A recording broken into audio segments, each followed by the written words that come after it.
a society is that we're extremely nearsighted. We're myopic.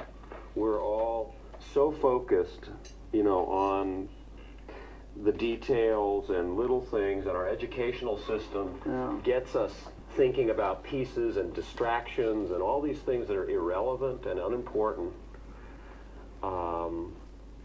that we're all asleep at the switch. Our society, and I would add to the list of myopia, amnesia, denial. We're running around, for the most part, living our lives as if there was, you know, our survival was assured. Those of us who are fortunate enough to be able to have food and energy and shelter, which is 20% of the world, I think, maybe? No, much larger than that. Much larger. What percentage of the world do you think has it within the context now? The most recent figures about poverty in 2000, I mean, again, these are the big things that most of us are unaware about. In 2001, of the 6.5 billion people, 1 billion people are in extreme poverty.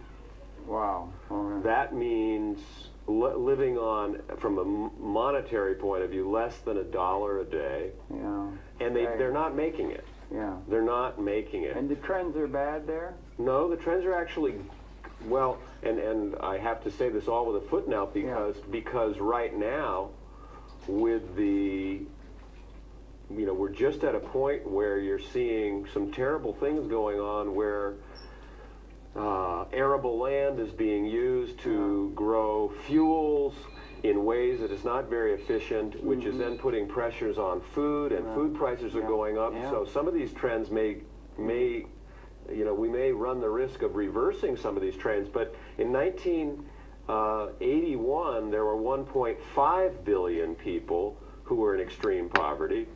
So it's down to 1. And in 1981, there was only 4 billion people, 4.5 billion people, and in 2001, there's 6.5. So the percentage of humanity in those 20 years who was living on $1 a day and not making it dropped. Now, the next largest group of people, again, these are in global development terms, they call in moderate poverty, which is people who are living on $1 to $2 a day.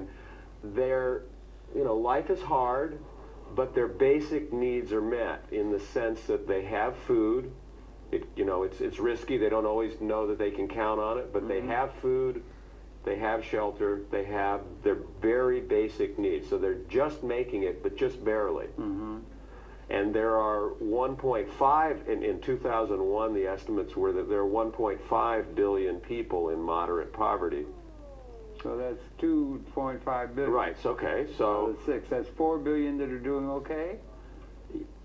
4 billion people are doing better than that. Now, the largest group of people, using, again, the development terms, 2.5 billion people were what they call middle-income people. Now, this is not middle income in the way we think of it in the United States, but on a global basis, middle income means that not only are their basic needs being met, but they have, but they have a little bit to put away. Maybe they can get a motor scooter or a cell phone, a little bit, start their own little business, whatever it might be. But they're on the economic ladder, as people in even moderate poverty have begun to be on the economic ladder. And so the final group, then there's 1 billion people who are wealthy, in the sense, the people who are like ourselves. In the global sense, we are living like kings. And so I come back to what does this have to do with us and today and the challenges we face? Well, I just think that it is so, you know, one of the most prevalent and dangerous thoughts I think out there is the idea that we as individuals don't make any difference. We can't do anything about it. Yeah, right, exactly. You got to guard against that if you want, because